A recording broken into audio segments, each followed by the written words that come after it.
Well, hello, and welcome to What Thad Thinks. Season 4, Episode 1, back after a 2-year hiatus, and extremely excited. We know we left having dozens and dozens of fans of this amazing podcast. And after popular requests, people storming the doors, many emails, many calls, I have brought it back in 2026. Maybe I just finally have some original thoughts after a couple of years gone that I wanted to share with people. But What Thad Thinks is back, and we are fully committed to a full season in 2026.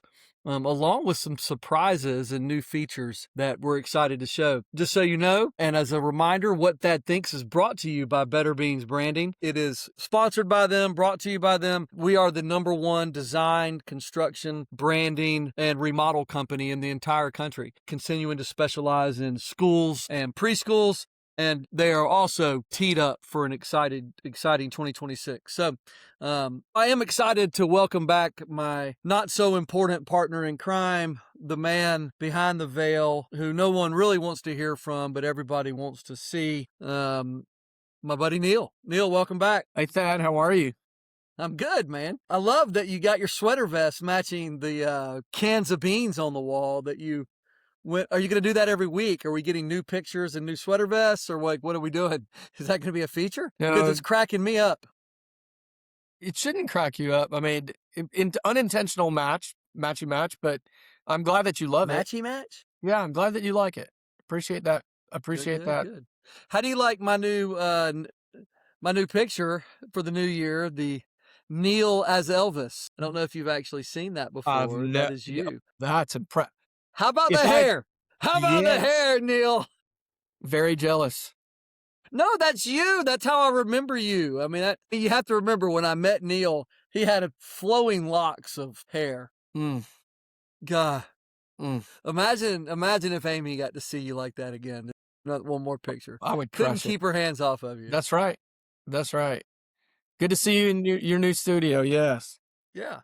No. Well, look, I appreciate you having us back, and look forward to a fun year of What Thad Thinks. How was your Christmas, New Year's? Christmas wasn't bad. It seems like Christmas was a while ago at this point, so I've kind of jumped into the new year. But New Year has been overall good. We had a great retreat for Better Beans. I have a new title with Better Beans, and that's interesting. Since you guys have kicked me to the curb. Yeah. We changed the locks too. Did you change the lock? Well, I don't have a key. I never had a key, so that's not going to hurt my feelings. Okay. But yeah, so I don't know if you've announced it to everybody, but maybe if you want to, or you want me to. We have not. I think you should tell everybody about our changes. I would love for you to share your title. They have decided that they're going to call me King of the World, or what did you say? Yeah. No. No. So yeah, the partners at Better Beans and I agreed to buy up my shares, sort of, or most, and I am now chairman emeritus of Better Beans Branding, and moving on to a sort of new chapter, although I'm still a brand ambassador and a stakeholder in some ways. But I am moving on from any day-to-day interactions and working on more legacy things for me and my family and for the community and maybe even for the world, instead of just working on things for profit. So trying to halfway be serious while still having a good time on this. But working on more legacy things and letting those at Better Beans, the younger partners, although Neel's not a younger partner, you can tell he's old. Everybody else, the younger partners, start to take over and conquer the world, one might say. They've deserved it. They've deserved a chance to do this without my shadow lurking everywhere. So on a serious note, it's something I'm very excited about. At every one of my companies, it's been part of our culture that we give away and give opportunities for young professionals to become partners in our organization and to become owners. We have done this, and this is kind of my final step away at Better Beans, to allow the younger partners to be owners and to carve their path in the world and achieve great things. So I'm excited for you, Neel, and I'm excited for all of the partners, even though I don't like being kicked out. But yeah, so that's kind of like what's going on in the new year over here. Well, at the very least, you're going to have a lot more time for podcasts. Well, that's one reason why we got this thing back going. You know, there is a little bit more time for me to work on some things like this and touch some people in the community and maybe learn a little bit myself because nothing makes you learn more than jumping on and having to talk about it for 45 minutes to an hour and a half, depending on how long we go every day. But I do want to remind people kind of how what Thad thinks works. What's most important is obviously what I think, and what's not important is what Neel says. So, keep that in mind as we go through the show. We will every time, sometimes less time, as my brother liked to tell me. My brother was a fairly loyal listener, and he said, I would like if y'all just talked to the business part the whole time. And I said, well, just don't listen to the first 10 minutes of he and I going back and forth. And I had other people say, well, I could just listen to y'all talk for 45 minutes. And I'm like, well, just don't tune into the end. You don't have to hear any of the business talk, but we do a little bit of both. Our goal this year is 25 podcasts. So that would be about one every other week with maybe one off over Christmas. And so you will get those as we go. We will go through some current events and items. Then we will get to our business topic of the week, which Neel and I will discuss at length. We'll call that the meat and potatoes. Then the most important part of the time, I will kick Neel back off the show at the end. You'll get a little quick snippet or long snippet, depending on how much time we took over the rest of the show for me to tell you exactly what Thad thinks before we conclude and wrap up and get ready for the next show. Don't forget, please like us and follow us on Instagram and on Facebook and on TikTok. Jump in and join our lovely producer, Piper Papini Roush, is always in the background here, and she is the captain of all our fun new videos you've been seeing over there. So like and follow Better Beans on Facebook and Instagram as you can as well. Anyway, time to jump off. I will jump us into a couple of things that happened right before Christmas. We had an amazing shift conference that Hinge Advisors puts on every year at the beautiful Broadmoor Resort in Colorado Springs, Colorado. Kathy and her crew never disappoint. Just what a great event. No, it's constantly a one up from the prior, and it's just a level up, really. So thanks to her and the team for continuing to include Better Beans. What did I think? I was looking at the numbers, right? We tend to leave shift with a lot of new relationships and reconnections, and this year was no disappointment in that regard. 30 connections reestablished, remade. That's a lot to leave with, and so super excited about that. I've never been that close to deer before that was very comfortable with me. All the other deer that I've been, Is that your transition from beautiful great connections resort. to mule deer on property? I don't know what a mule deer is, but Well, those were mule deers, the ones you saw. got it. Yeah, that was my transition. Also never been in the Rocky Mountains before, so I thought a great selection. Looking forward to Tampa, a little You've closer to never been home. in the Rocky Mountains. I don't think so. You've been to Denver multiple times and with me. That is in the Rocky Mountains. Yeah, but I don't think I've ever left the hotel. So in this case, I got to see some things. Heck, I got to visit some schools while we were out there. Good. Good. So Well, I yeah, mean, shift is I great. think the highlight I just can't believe and really other industries should take note of how Hinge does this. But, you get there with, it's not just owners. It is so many industry professionals from software and IT partners that are there that you get to meet that are just doing amazing things for childcare. The real estate trusts to the private equity groups. I mean, just any business connection you want to make, like you've got to make that like the highlight of your trip. They do just a great job. And I think the speakers were amazing. There was one the last day in the morning. Oh, that was me. That was me. I mean, sometimes I just wake up impressed with myself. Imagine that. And compliment to you, Thad. I had heard through the grapevine that was your best presentation, and I think you're 10 for 10, right? You've done it every year for 10 years. That's correct. Or I have spoke 8, there all 10 right? years.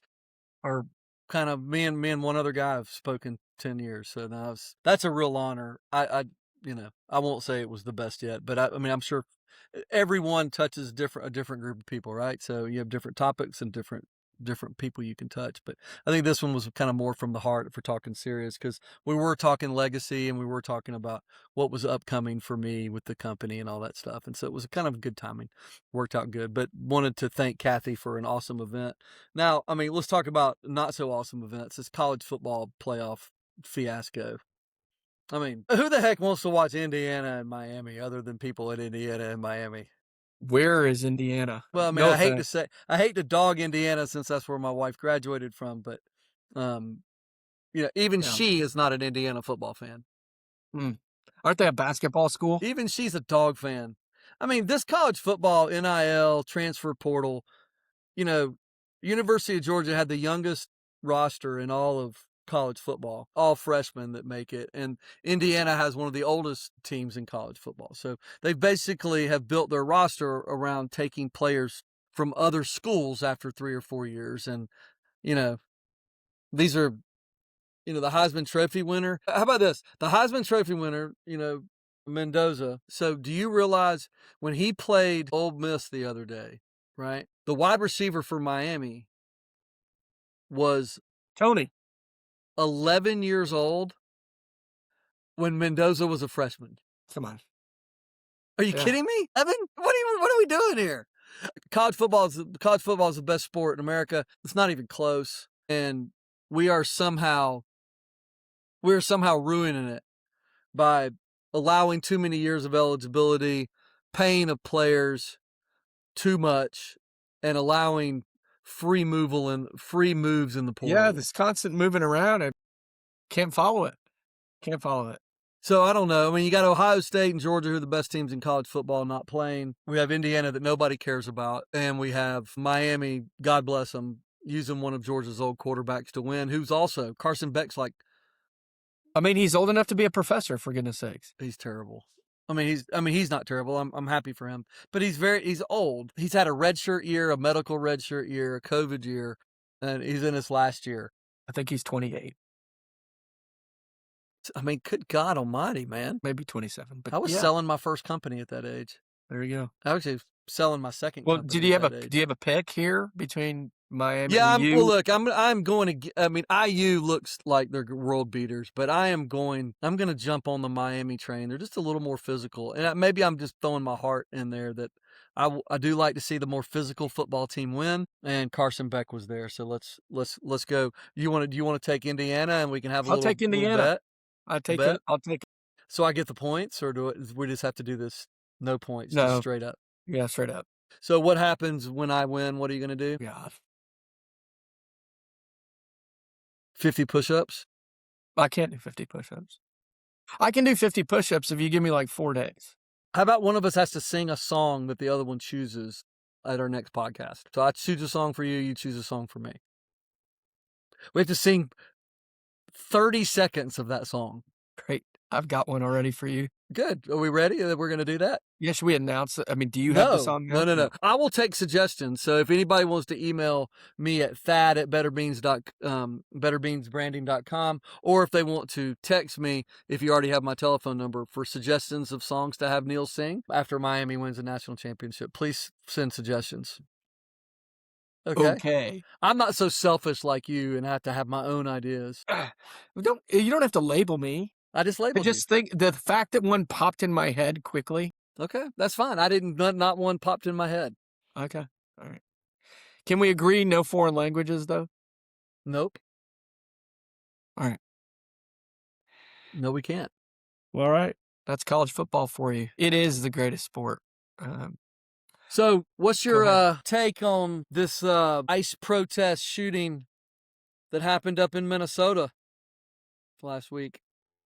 I'm all over the board on this, but I am troubled. Like all of us, we've watched it. There's a strong part of me that feels like this is, and the videos that are seen are antagonistic, and I don't know how a police officer or an ICE agent could have reacted a whole lot differently. I'm not trained to know that. It's troubling that a mother has lost her life, but it's also troubling that when I've had my minor interactions with the law, you listen and you pay attention. How about you? Yeah, I mean, I think we have a culture now where,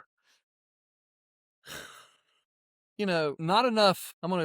Gosh, I'm coming out. We picked a controversial topic here to get going, but people don't pay for me to mince words here. We have a culture of these kids and these people growing up these days have not been in enough fistfights themselves to have respect for others. I mean, you just don't stand in front of people's cars ever, right? I mean, I would be devastated, obviously, devastated if anybody in my family was killed the way this mom was killed. But I will tell you, I would not be surprised if what they do is stand in front of police officers' cars or, or not comply with police officers or, you know what I mean? Like, if you're not complying with a police officer and you get shot, I'm not going to be surprised. If you Mm-mm. pick on someone at a bar and you get your butt kicked, I'm not going to be surprised, right? No. Well, it's a You can't, powder keg. like, they're daring. All these protesters are daring police officers to do something to them.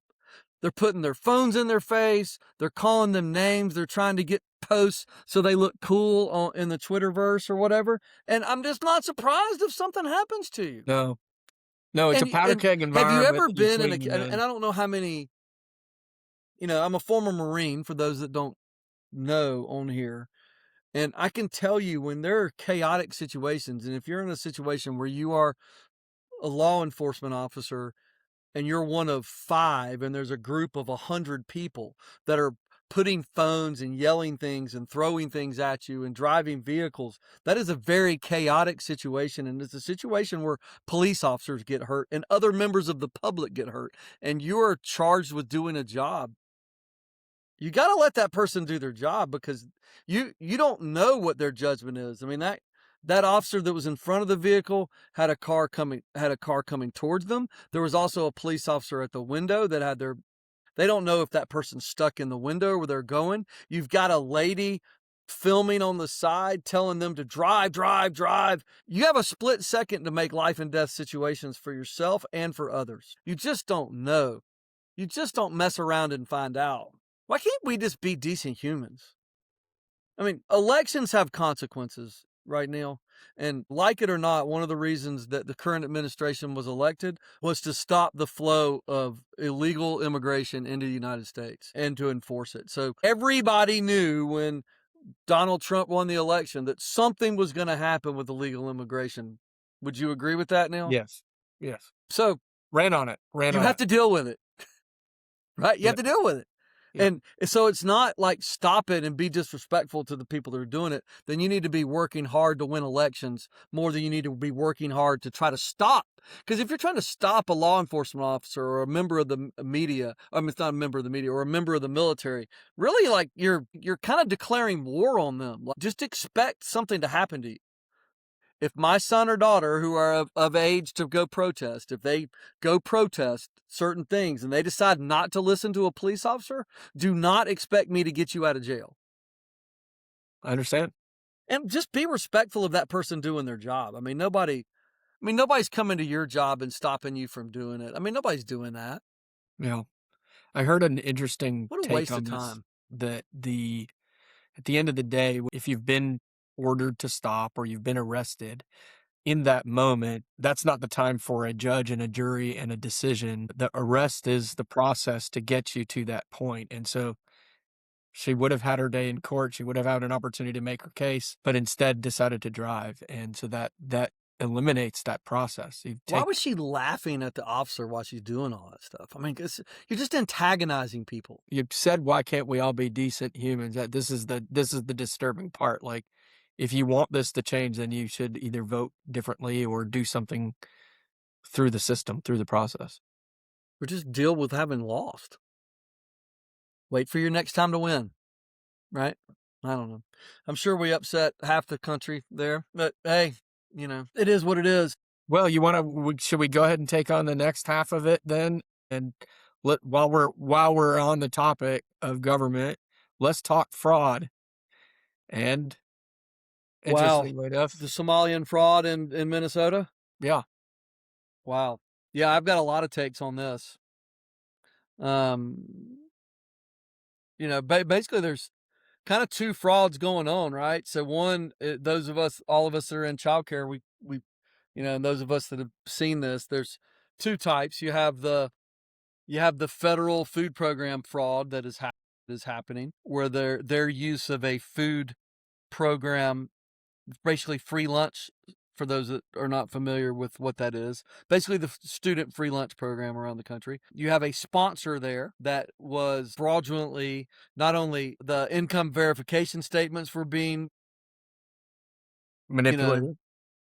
whatever, messed with. And as well, you were having fraudulent attendance records at schools and fraudulent students being invented at schools. So the food program has been, I don't want to say it's been right, but I will say that a lot of people have tried to defraud the federal food program, the CACFP program, for quite a number of years. We had a prominent childcare owner in Georgia arrested, 15 years ago or 12 years ago, um, that went to prison for 15 years or something, or 12 years, sentenced for quite a long time. Happened in Georgia. He's not alone. That was a great warning to me when I got into the childcare business, that I said, well, I'm not going to prison, so we're never messing with this program, and the steps we would put into place to make sure that there was no fraud or mistakes done on that part. But it would be fairly easy to try to get away with that for a little bit of time. I mean, Well, you could. isn't the real reality here that if it's a government program, then there is some percentage of fraud? Call it what you name a government program where there's not, right? If we're talking about SNAP benefits and Medicare and Social Security benefits, federal food program for childcare and education spaces. If money's there to be taken, someone's going to take advantage of it, which is the sad part here. Well, yeah, I think that's part of it, right? I think, yeah.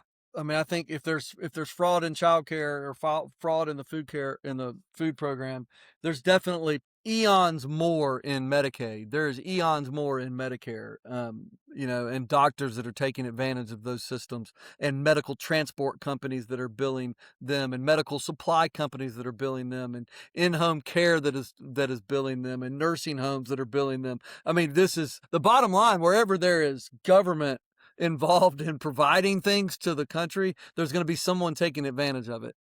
That doesn't make it okay. The fact that it's in childcare angers me, because what is the one thing, as we're having trouble with inflation and affording things in this country, what is the one thing, the second highest line item on families' budget system is their childcare. The highest expense item they have is their home. Their second one is childcare. And here we have people stealing from that program, stealing from states, stealing from the federal government. And some people that could use that help don't get it, because we have other people just robbing us. And I'll say it loud and clear. I don't want to upset everybody. Be upset with me. Remember, this is just opinions of mine, but hey man, this is why people don't want any illegal immigration, because the people that have paid into the system from taxes should be the ones that are benefiting. So my neighbor that lost their job, or that is having to start all over because they lost their business and they're having to start over, and it's a single mom making $35,000, $40,000 a year that, is having to take care of a young one that can't afford childcare and doesn't qualify for a subsidy because the cutoff is $3,000 less. And you've got someone that has not paid into the system ever collecting that for their child. That's not right, Neel. Like, it has to be, at some point, you have to point to the fact that the people that pay into the program should be the people that are benefiting from that program. And I do not want the people that are robbing programs and systems to be the one that keep benefiting, instead of hardworking people that need the program. Well, clearly we don't have the right controls in place, right? That's also on the application side, much less the day-to-day auditing, which is now coming down with a hammer. That means the pendulum's going to swing real hard. And now those who are using it are going to have to go the extra mile to prove validity. And that's also not right? They should be focusing on their business, running their schools, doing the things that they've always done right. This is a real problem. And we know people in the Midwest, especially, where this, Illinois, Ohio, Minnesota are all now under fire in the audit process, trying to prove validity. So yeah, troubling. Both of these topics are very troubling. Hey, look, I mean, I think the same thing happened. If you want to watch how bad, when we got kind of out of control, is we got a little bit out of control during COVID with people that were taking advantage of these systems as well. I kind of feel like, for whatever reason, I think the audits were better pre-COVID. And since COVID, either we haven't hired auditors back, or or the government picked the winners and the losers during COVID for who was getting all this money dumped on by the federal government, right? And so in Georgia, for instance, I was punished because I opened my centers. And so you basically got paid for your difference in how many people attended your schools pre-COVID and how many attended your schools post-COVID. And you got money for not even being open. And so you had people getting paid to stay closed. And you had people paid to like make up numbers because you got paid more the faker your numbers were, right? So, people like me who opened and I didn't have as big of a difference, I was losing money hand over fist while others weren't opening their doors and were making money. Yeah. And so I do think in the childcare industry, it got kind of ripe with fraud there. But I think you were knocking on the door with the right idea, is that these states, the federal food program was one part of the fraud. The second part is people like the Somalian centers that weren't even opening their doors and claiming attendance every day. It's not hard. It's not hard to have attendance methods that can't be beat at the state level. Right. So bought software for my centers that tracked Yeah. everyone's attendance. You can Technology. require those. The states can require those to get subsidized money. The American taxpayer or the whatever state you're in, the Minnesota taxpayer can demand that every center have some sort of electronic tracking system for tracking attendance before we start paying. And it should only be for, every state can decide how they want to Some sort of check back, reconciliation, some sort of spot check. Yeah. It's not hard. It's not hard. It's just not being done. And I can tell you the reason it's not being done is because you've got some politician taking a kickback for things on the other side of things. It's kind of like, if you look at who was donating to Waltz's governor campaign and how he raised record amounts of money. So like you tell me during the last presidential campaign, okay, had you ever heard of Tim Waltz prior to that campaign? No, but I don't know. No, but I have not. But that's the easy answer. Well, he was brought on and a record number of dollars came into the campaign that week. Seeing him, does he make you want to line up and give him money, Neel? I don't want to give he's anybody not very money, impressive, yeah. but I can tell you what, who do you think was giving him the kickbacks? I don't even want to go down that road, but who do you think was? If you're about to say yes. The childcare lobby in Minnesota, or you mean the beneficiaries of? Yes. Yes. Okay. Yes. Look at all those organizations. I'm just saying, just look at it. You can always follow the money, either side of the political aisle. Follow the money. You can figure out what items are important to whom. Sure. But hey, look, I've got a new feature here. I want to bring on someone else and put them on the hot seat for this issue. And so this is a new feature for What That Thinks. It's going to be phone a friend. Yeah. And put them on the spot for this. They're going to love you. I'm going to find out actually who's my friend. I know it's like 4:40 at the end of the day everywhere. This may not work today. I did not warn anybody, for listeners, just so you know. We're just going to see who wants to answer my call. There's no way he never answers my calls first time. He's too busy. He likes to call back. He likes to be prepared for my call. I'm usually asking for something. He's not going to answer. This could be a dud. Hi, sir. Oh my gosh. Andy Sherrard, how are you? Great. How are you? I'm good. Are you happy that are you happy those Gators beat the Dogs at basketball last week? Come on. Oh, yeah, that was just automatic. Automatic. Yeah. So, No are you driving? I am. Listen, I'm in Nashville. Oh, good for you, man. Nash Vegas. Yeah. Heading to the airport though, so I'm getting out of Nash Vegas. Oh man, you're gonna love this right now. You're gonna love me. You are currently live on the What Thad Thinks podcast. Oh, nice. Yeah. So you're live. And we have a new feature on the podcast, and it's surprise a friend. And so you're my friend I surprised. I have a topic that I want to discuss with you for like less than 2 minutes. Like This will be great. Yeah, this will be great. Well, so you have Neel on here too, Andy. You remember our Hey, friend Neel. Neel? Hello, Andy. I didn't even know you're still doing this, man. You're still doing this? This is our Fantastic. first episode in 2 years.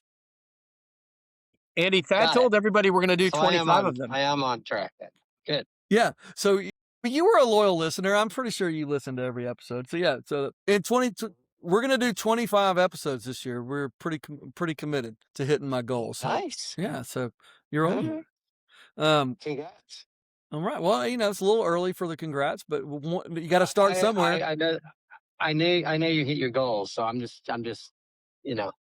congrating you for knowing you're going to do it. I like it. Well, the more I say it, the more I'm gonna be famous for it. The more you're famous for it, the more you have to do it, right? So that's. I heard somebody say that on stage once.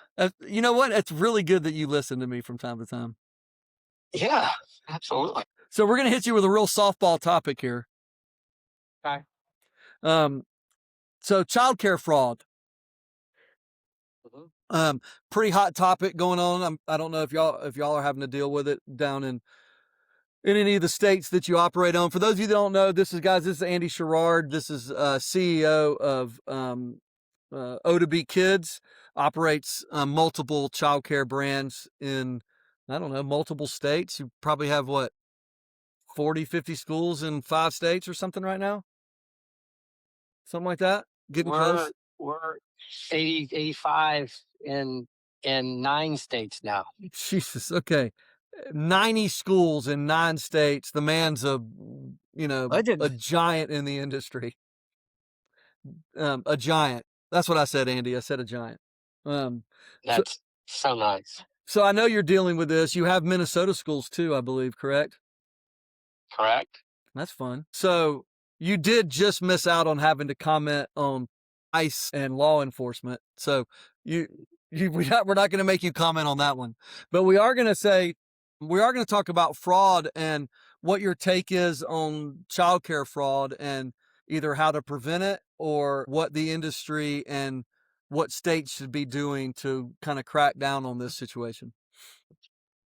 Well, I mean, clearly, to overstate the obvious, I mean, fraud obviously is going to hurt everybody, right? I think that the reality, though, and we're in quite a few states now, and we do provide accept subsidy for kids in all of those states, and almost every state. I mean, there's a system in place there to make sure that you're appropriately submitting attendance records, and the vouchers originally start with some sort of coalition at the state level, and they're accepted there. And Yep. I think that I mean, it's I don't know the mechanism that's in place that allowed people to commit fraud, especially on the current school readiness funds that flow from the federal government. It seems like a lot of this particular fraud that they're referencing in Minnesota, really was triggered more during that COVID time. And I think, things were a little bit different then. But I think that the unfortunate situation now is that there are a lot of families that really, really depend on this funding to be able to afford care. Yep. And there's the overwhelming majority of providers in the industry are doing the right thing. We know that it is the bureaucratic challenge. I think there are many providers that consciously choose not to accept school subsidies because of the bureaucracy involved and the paperwork involved. So, and the consequences and the consequences involved. I know that when I first got into childcare, and you were like me, you were kind of an outsider to the industry when you jumped in. I was scared to death. There was someone in Georgia right when I got into the industry who was just being sentenced to, a decade in prison for the CACFP fraud on the food program, who was And that was just happening. So I was like, hey, if we're going to take this food money, we're going to be perfect, right? We're going to, we're going to use a sponsor one. We're going to buy this software that tracks attendance and all this stuff. And we're going to keep all of our records immaculate. And we're not going to fudge a single penny, because I'm not going to federal prison over $7 a day or whatever it was, at the time. So, but I think, Andy brings up one of the best of points, Neel, is the same point I brought up earlier. He said it a little bit, more intelligently, because he's a smarter man than me. But it was, this fraud hurts the families of people that deserve and need the funds. That's the travesty of this.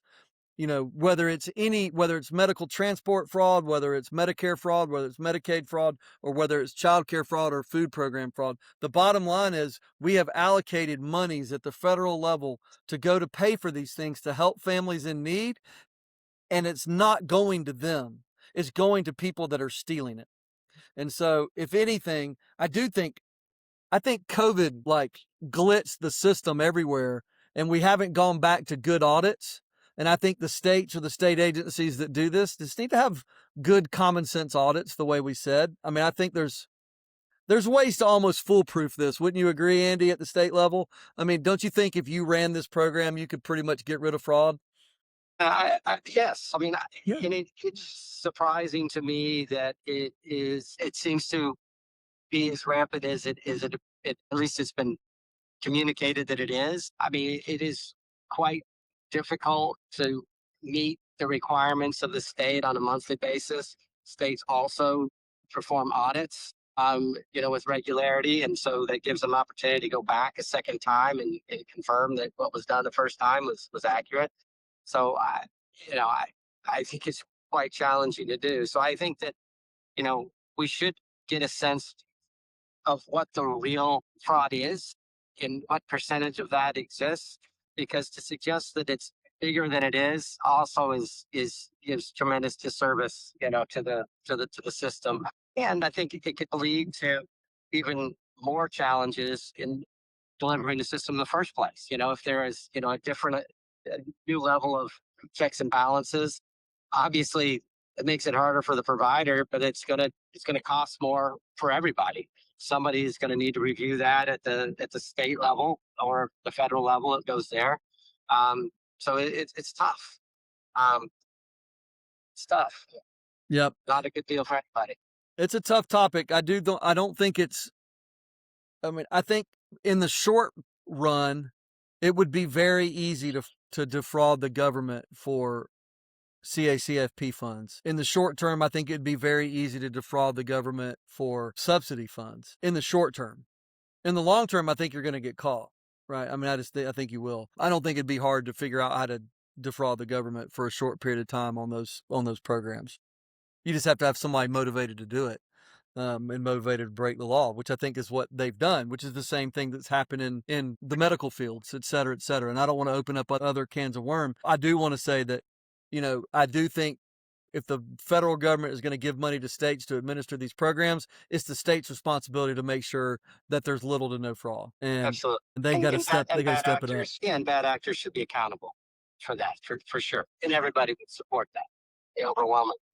Well, Andy, I can't tell you how much I love you, and being our first Phone a Friend contestant, to step on with a real, and for you to actually answer the phone. That was pretty unbelievable. I'm pretty proud of you. Love to hear from you.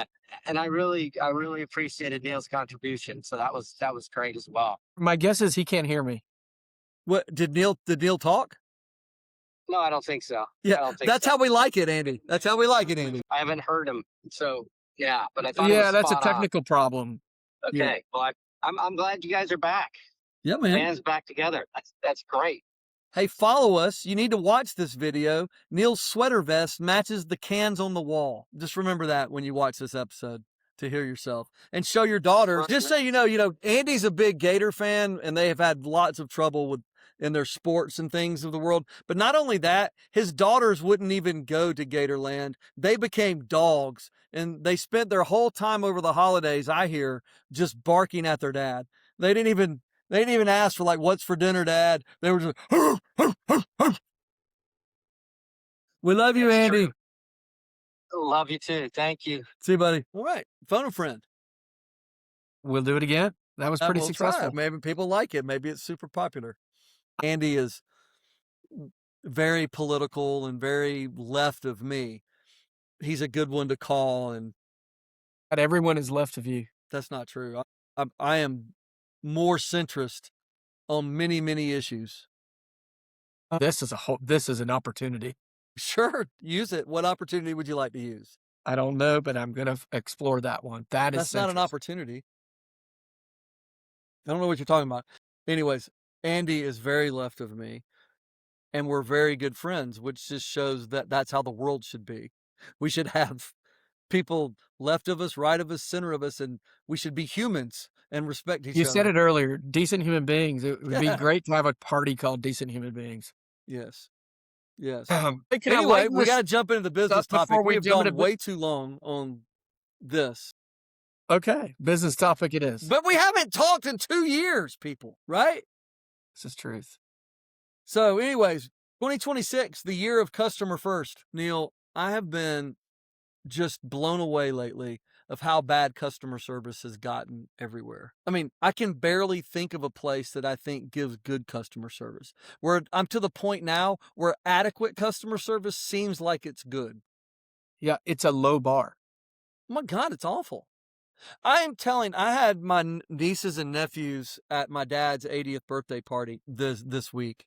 And I told them, I said, man, I'm telling you, you guys are in an amazing situation right now where you can crush your competition in the world by learning how to give great customer service, learning how to sell, learning how to talk to people. You have been given an opportunity because everybody sucks. I mean, they suck. You can't go anywhere and get good service anymore. People don't know how to talk to people. Boys don't know how to ask girls out on a date. They know how to snap them. I mean, this is part of the problem. My daughter won't even order food through a drive-through. She has to use their app so you don't have to talk to anybody. I mean, these young people they're not learning to talk to people at all. And AI and robots are not going to take the place of great salesmen. They're not. Or great customer service. I'm telling you, at the end of the day, the one that's going to get the business is the one that can talk to people and the one that can go out and shake someone's hand and have a real conversation and ask people for their business and understand the difference. So, like, I am telling you, in this world right now, if you can make your company one that is famous for great customer service, you will win in 2026. You will gain market share in 2026. You will grow revenue in 2026. And I think as we look to grow all of our companies, that's what we're talking about. We're talking about growing. And if you're a parent, you should be giving your kids an edge by teaching them some of these skills that are learned nowhere anymore. It's awful. So, want to make I guess my gut reaction to why it's rare is that to me this is a supply and demand thing. We have lost our ability to demand it. The people who can provide it don't have the motivation to provide it because we don't demand it anymore. The buying public, the well, let me ask consumer, you, do you feel like that restaurants and retail are just booming so they don't have to give good customer service because they're doing great business? No, I don't think that. So that's not supply and demand then. That's well, I can tell you what I don't think. I can tell you where I think that demand comes into play. I don't think managers and leaders at businesses feel like they can demand it of their employees. They don't feel like they feel like they can hold employees accountable because there's too hard to find employees. To which I say poppycock, because I don't know that I've used that word in quite a number of years, but I'm going to say poppycock because I think all employees want to be great. I just think we're lazy as leaders in teaching great customer service and training great customer service. And parents haven't trained it. So you're not getting young people that understand what great customer service is. so there's no culture. Up to the employers and the leaders to start training the basics of great customer service. We had a mentor in a company we used to work for that had always said, you never want to say, let's get back to the basics. And in this regard, yeah, customer service, going back to it We got to get there. Well, I mean, yeah, if I am the new CEO of Chili's, we're not going to get back to basics. We're going to start training the basics, and we got to start talking about how to get excellent customer service. We got to understand why it's rare. It's rare because young people haven't been trained on what great customer service is, and they haven't seen examples of it that many places either. And what we're rewarding in business right now is ease. So if it's easy to order it on your mobile app and to walk in and pick up a bag and leave, okay? So I want you to think about this. Used to, right? If I want to go to Chipotle prior to mobile ordering, or if I didn't have a phone, right? I'm going to go into Chipotle and I'm going to go stand in the line, right? And I'm going to stand in the line, I'm going to get up there, and the first person is going to be the one that says, what can I get you? And you're going to say a burrito or a bowl, right? And then they're going to say, white rice or brown. And then they're going to say, what meat or protein, do you want? And I'm going to move down the line. I'm going to get to the end. I'm going to make my payment. I'm going to leave, right? Now, that's option A. That's person A getting customer service. Person B has just placed their whole order on the phone, right, on the app. And it's already paid for and waiting for you in their little cubby holes. And you walk in the door, you go over, you don't talk to anybody, you look for your name on the receipt, you grab it, and you go. So to ask you, if that's the same process at Moe's, right? So I own Moe's and you own Chipotle, and it's the same process both places. No differentiation then. I'm sorry to interrupt. Go ahead. That's fine. Between me and you, the only things that we're competing on was the commodity. That sucks. The product, which honestly, given the day, is probably the same thing. I mean, I'm sure we have some people out there that are passionate about their Moe's or their Chipotle that would say different, but it's pretty much the same dang thing. In fact, it's the same process. Do you want white rice or brown rice? Do you want chicken? Do you want lettuce and tomato, jalapeno, and whatever on your bowl? Right? So you're just competing on commodity. Now, if we're managing good customer service in either one of those scenarios, in a world of mobile ordering, how can I differentiate myself to give a great customer service, great customer experience, where I can ensure that customer is mine? I've got to manage what I'm going to call the moments of truth, Neel. The only interaction I'm going to have with that customer is on my phone, which that's not an interaction, right? So the only other interaction I'm going to have is that person coming and picking up their bag. So if I want to be great, Neel, if I want to separate myself at Moe's from your Chipotle, what do I need to do? At that point, a fantastic greeting and a thank you. You've eliminated all my other choices. Well, that would be better though, right? Wouldn't that separate myself? Hey, welcome to Moe's, which is what they used to say, right? That's what they do, right? Or did? They come in, welcome to Moe's. You here for a mobile order? Yes. What's your name? Neel. Right. Neel, I'm Thad. I've got your bag ready right here. Please check it. I put 2 mild sauces and a hot sauce, and I did get your extra side of jalapenos you asked for. It's ready to rock. No chance in heck that doesn't happen now. It's a mobile order. Don't talk to me. Don't look at me. Don't smile at me. Don't greet me. I put your bag in the spot that I've trained you to go to. Right. But if I do that, I don't know why you just went to the negative. That's what you do. But anyway, but if I did that, what is that experience going to be like for you, Neel? If you're a mobile order, you come in and I make that extra little thing and I introduce myself to you, Neel, and I remember your name for the next time and I know what you like in there. Like, what is there any chance that you go to Chipotle anymore? No. Or if you've become my customer? I've become your customer. Yes. Because even in that moment, you've given me difference. Good difference. Have to train. Listen, guys, it's 2 things. Number 1, you need to be training the moments of truth. And if my only moment of truth is going to be that 1 minute, that is my one time to win that customer for life. That's my one time to make that customer mine. When they come through that door, I'm going to talk to that customer like my life depends on them coming back. And I tell you what, an owner that's struggling to make payroll, their ass will do that. So how are you going to train your employees to be owners? It comes down to what you reward. So I'm going to ask you as owners and as listeners, what are you rewarding your employees for? Are you looking for those times that they treat customers like that? Are you rewarding amazing, out of this world customer service? Are you even recognizing it, much less rewarding it, and just patting them on the back?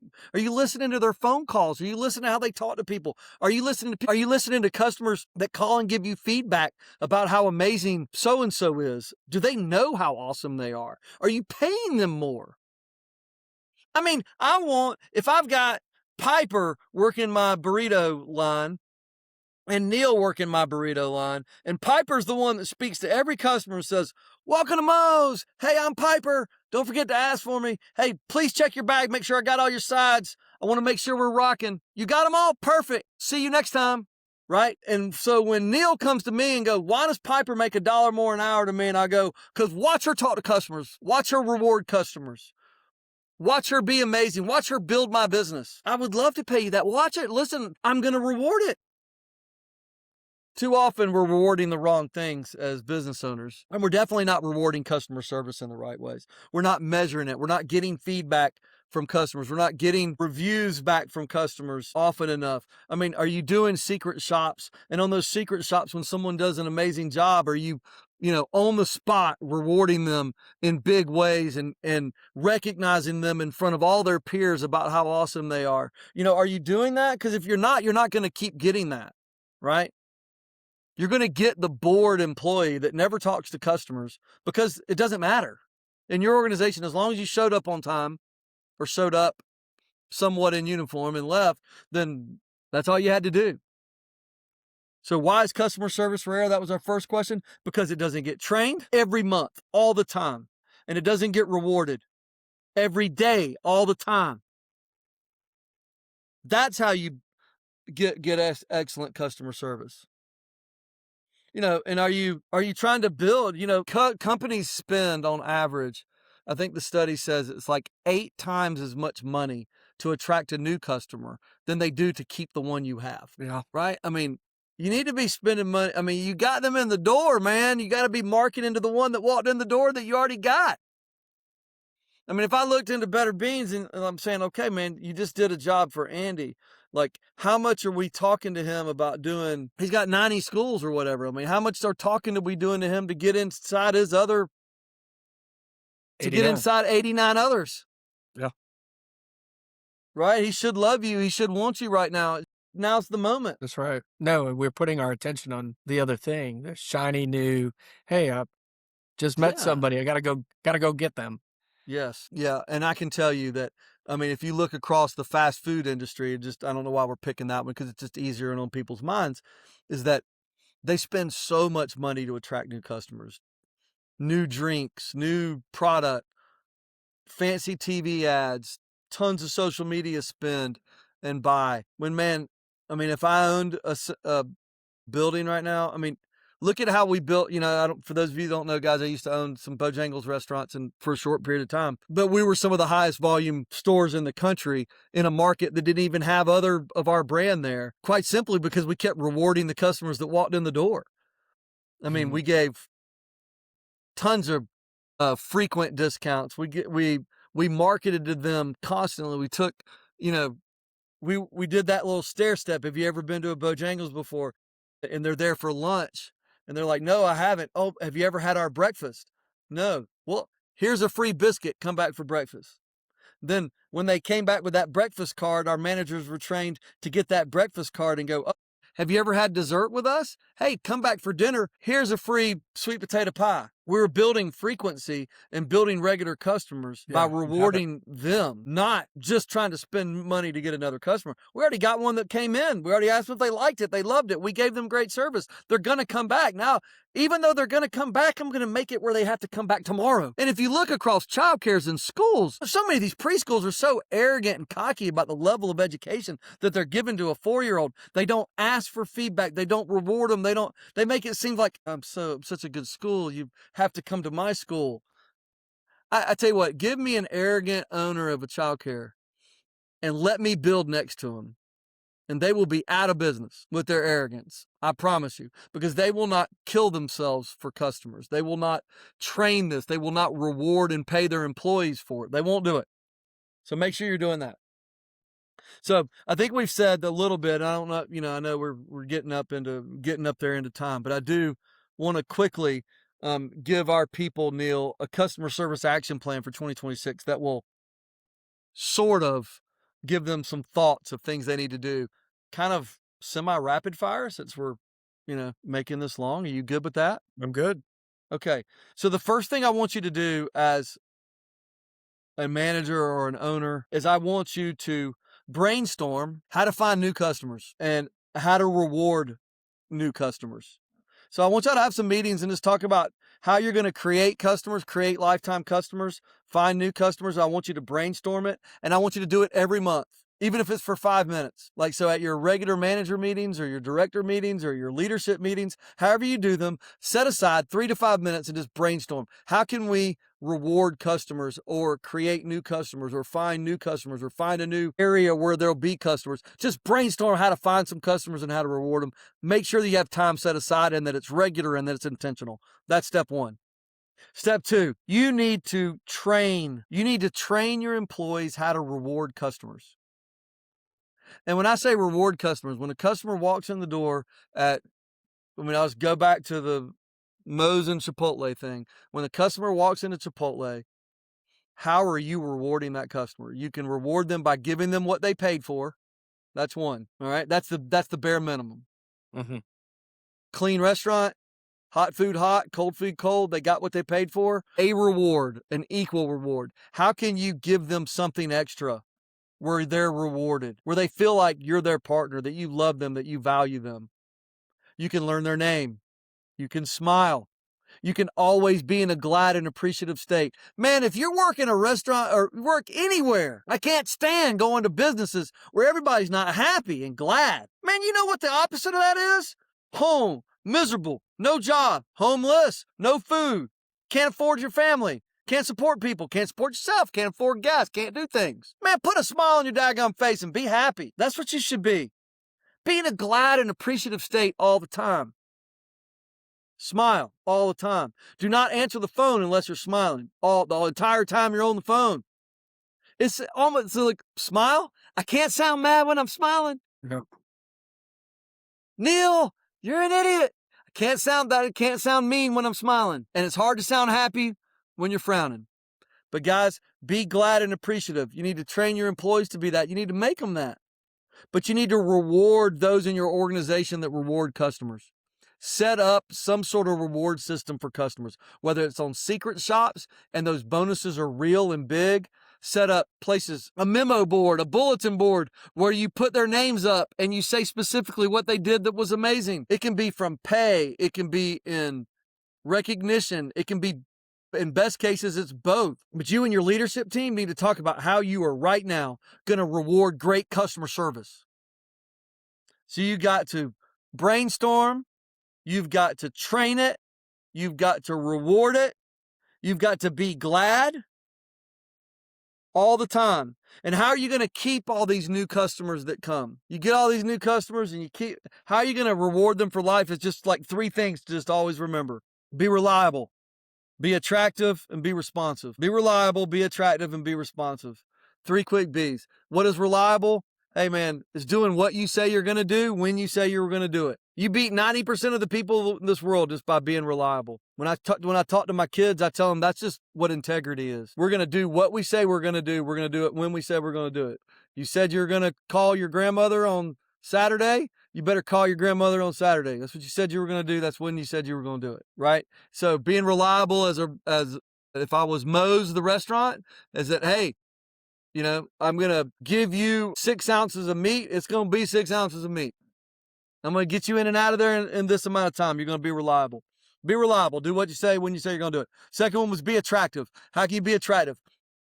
Well, kind of easy for me, right, Neel? So anyways, how to be attractive. You should be looking your best for the customer. The windows should be clean. The floor should be straight. Uniforms should look tight. People's hair should be done right. You need to look like you want the customer.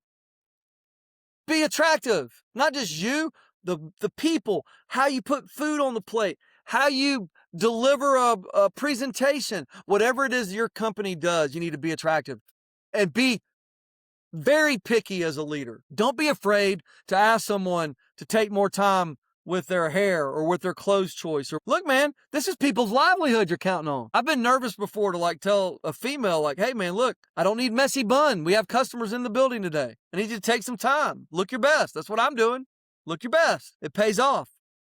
Yeah. Are you afraid to comment there? You don't have hair. I guess that's part of the problem.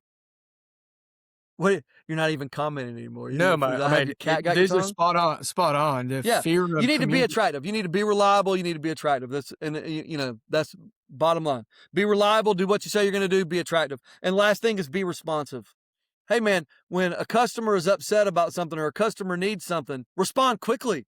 Respond like you care. Big apology. Look at them. Everything's a big deal. I'll never forget. Listen, when I was in the restaurant business for a long time, so I'm sorry for all the restaurant references, but it's the same thing in childcare. Like in childcare, if a kid's tennis shoes got dirty, the parent is yelling at you like you spanked the child or something. They're mad. And like, you want to go, he's 4, he ran in the mud. You want to look at them like they're crazy, but that's not going to win and keep customers. You need to look at them and go, oh my gosh, I'm so sorry. Let me try. Can I keep those tonight and try to get them clean? Can I replace them? I mean, oh, I'm so sorry. Be responsive to whatever they're upset about. It doesn't matter that they're overreacting. That's what they do. That's what customers do. And you don't know where they've been that day, what their problems were, what their boss yelled at them about, what their customers yelled at them about. Just look at them and smile and go, man, I'm so sorry. Let me fix that. Let me make that right. It's okay. We're in the business of serving people, guys. If you have a business, whether you're an owner, whether you're a manager, whether you're an employee, whether the last person on the rung, your job is to serve the customers that walk in the door. And if they are mad about something, it is your job to be responsive. Period. Be reliable, be attractive, be responsive. Hopefully you get that. And lastly, the last thing you need to do when you're giving this great customer service is to get credit. Don't forget to get credit for your great customer service. I'm going to let you know of 2 companies, right? The post office and Disney, okay? So Disney is famous for customer service. I don't know why. It's okay. You overpay for, to wait in line over and over again. Yes, do they do some things right with cleaning and making things magical? Sure they do. But the post office can take an envelope of mine and get it across the country for 60 cents in 48 hours. For 60 cents. One is delivering amazing quality and an amazing service for a cheap price. The other one is charging me through the rectum for average. So one gets credit. One's not getting credit. You better get credit. You don't want to be the post office. Yeah. Do you want to be the turtle or the chicken? The turtle lays 1,000 eggs and nobody gives them credit for it. The chicken lays 1 egg and everybody, if you said who's famous for laying eggs, everybody's going to tell you the damn chicken. Well, the turtle lays thousands more eggs than the damn chicken and gets no credit for it. So you got to be the chicken going, bark, bark. You got to balk for yourself and get some credit. You got that? That was your customer service action plan for 2026. Make sure you get on it. I'll be proud that you do that. Neel, it's been great having you on here this week. Hopefully we'll hear more from you next time since you weren't very good this time. But maybe you'll, bring out a different sweater vest next time, try to do better. I do want to thank you. We got 25 more of these. Hopefully we can get them going just as good, and hopefully you're giving some great content to our people. But now it's time to get rid of you and for our crowd to hear what that thinks. See you later, buddy. See ya. All right. What that thinks. So I think you've heard plenty of what I think today. So I'm going to kind of shorten the topic this afternoon for you guys, but I am very excited to kind of share. This is not going to be rapid fire. This will be just a quick thought of something I'm doing in 2026 and what I think about this. So I am trying to get rid of some distractions, what I call cleaning out my closet at home. So you've all heard, if you haven't worn it in a year, you throw it away, blah, blah, blah. Well, you know what? I do that pretty well every year. But now I'm going to add, hey, look, you need to do this to your daggum credit cards and your house and your streaming services. Oh my gosh, I realized that I have like 11 streaming services. I was actually paying for YouTube TV and DirecTV at 2 different houses. That's 4 subscriptions, along with Peacock, Netflix, Hulu. I had all these, buddy. I just went and looked at how many things that I'm actually watching, HBO Max, all that stuff. I cut out 7 of them at 2 houses, 14 subscriptions this week. You need to go knock that out. Same thing for if you need to look at your company, and I'm telling you, seeing how that they've charged some of our government in some ways, you need to go look at your subscription services you have at your company, whether it be software and otherwise, and paying for seats. Oh my God, the dollars that these companies are getting for some of this stuff is outrageous and unreal. You need to purge subscriptions throughout your companies and bring them back on only as your employees need them. Get rid of them. I remember the days when you went to the arcade and paid 25 cents to play a game, and then you got to play it. My God, now you can't even get past the second level of a game before they ask you for more money. They are roping you into long-term deals. These guys that don't deal in customer service are roping you into long-term deals, automatic renewals. These things are killing your company and your home. Clean your closet out in 2026. How about it? Really look to see how many times you've worn that shirt. Really look and see how many times people in your company have used that app, used that subscription, and get rid of them. Clean out that closet. That's a quick What Thad Thinks. Hey, to wrap up, thank you for joining and listening this week. You'll have a new episode every 2 weeks that's popping up, and a new feature in between our 2 weeks. You're going to get something called Thad Behavior. Yeah, it's not good behavior. It's called Thad Behavior. Quick little snippets as I have thoughts throughout the week. I'll be throwing a couple of these rapid thoughts, 15 to 20-minute thoughts on there for you to listen. So look out for some Thad Behaviors as well, and follow us so that you get those from time to time. Remember, for any of your construction, design, or branding needs, please email us at info@betterbeansbranding.com. And don't forget to like us, follow us on Instagram and Facebook, and share this podcast with others so that we can continue to grow our group and grow our followers and give y'all a lot more to think about each week. So thank you so much for having me. And that is What Thad Thinks, episode 1, season 4. Adios.